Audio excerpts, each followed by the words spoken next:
Federal bank के नतीजे आ गए हैं। नतीजों के बाद एक डिप आया स्टॉक में।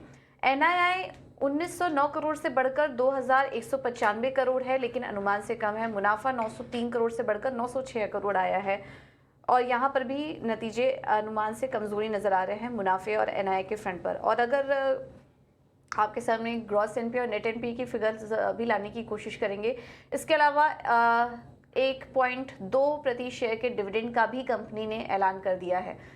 तो ये हैं कुछ नतीजे। On the face of it अगर देखेंगे तो नतीजे अनुमान से एनआईआई के फ्रंट पर अगर देखेंगे तो अनुमान के मुताबिक ही हैं, लेकिन मुनाफा अगर देखेंगे तो वहां पर नतीजे अनुमान से कमजोर नजर आ रहे हैं और इस वजह से स्टॉक रिएक्ट भी कर रहा है। इसमें देखना होगा कि प्रोविजन के फिगर्स कैसे हैं और ग्रॉस एनपी और नेट एनपी के आंकड़े कैसे आए हैं, ये काफी इंपॉर्टेंट देखना होगा फेडरल बैंक के नतीजों में। फिलहाल जब नतीजे आए स्टॉक में गिरावट आई, 1% ऊपर अभी भी है स्टॉक, हालांकि अब 1% के भी नीचे आ चुका है फेडरल बैंक का शेयर। कुछ क्या सलाह देंगे आप? फेडरल बैंक में नतीजों के बाद थोड़ी डिप आया है और गिरावट देख रहे हैं क्या स्टॉक में?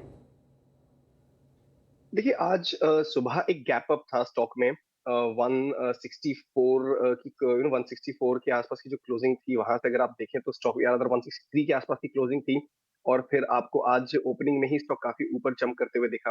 तो ये जो गैप थी 163, 50, 164 के आसपास टेक्निकल पार्लेंस में हमें कह सकते हैं कि वो गैप अप फिल होते हुए नजर आई है, which is a good sign. अब ऑन दी होल हमारा व्यू जो है फेडरल बैंक पे काफी बुलिश है। हो सकता है इस रिजल्ट के चलते आप जो डिप देख रहे हैं ये शायद थोड़ा सा और एक्सटेंड हो जाए, बट कोई बहुत ज्यादा बड़ा क्रैक हमें नहीं लग रहा है कि स्टॉक में आना चाहिए। 160 is a fairly strong support zone. तो आज का दिन थोड़ा वेट करें, वैसे ही रिजल्ट के दिन कोई बहुत बड़ी एक्टिविटी स्टॉक में नहीं करनी चाहिए बिकॉज ऑफ द वॉलेटिलिटी।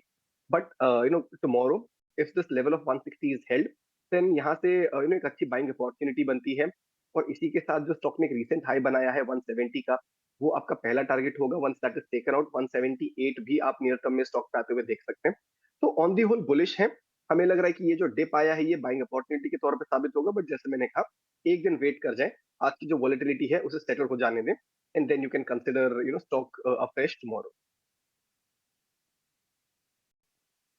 ठीक है। तो फेडरल बैंक ओवरऑल चार्ट बुरा नहीं लग रहा और नतीजे भी इतने कुछ खराब नहीं आए। अगर एसेट क्वालिटी देखेंगे, नेट एनपीए ग्रॉस एनपीए दोनों में ही कमी आई है। एक जो कंसर्न नजर आ रहा है वो है मुनाफे में। मुनाफा अनुमान से कम है और पीपीओपी यानी कि प्री प्रोविजन प्रॉफिट, प्रोविजनिंग करने के पहले जो प्रॉफिट का आंकड़ा आया है उसमें भी गिरावट है, वहां पर भी वीकनेस है। तो ये एक कंसर्निंग बात है।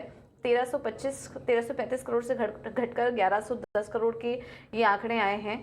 तो यहाँ पर थोड़ा कंसर्न नजर आ रहा है। मैनेजमेंट की कमेंट्री में देखना होगा कि आने वाले समय में वो एनआईआई और प्रॉफिट और ऑपरेशनल फ्रंट पर ग्रोथ कैसे देख रहे हैं, क्योंकि एसेट क्वालिटी के फ्रंट पर तो कोई दिक्कत नजर नहीं आ रही है। इस वजह से हम देख रहे हैं कि जैसे जैसे नंबर आ रहे हैं स्टॉक में हल्की बढ़त भी आई है और फिलहाल नतीजों के बाद फ्लैट कारोबार ही देखने को मिल रहा है। ये देखिए आपके स्क्रीन पर स्टॉक वापस एक रिकवर करने की कोशिश कर रहा है।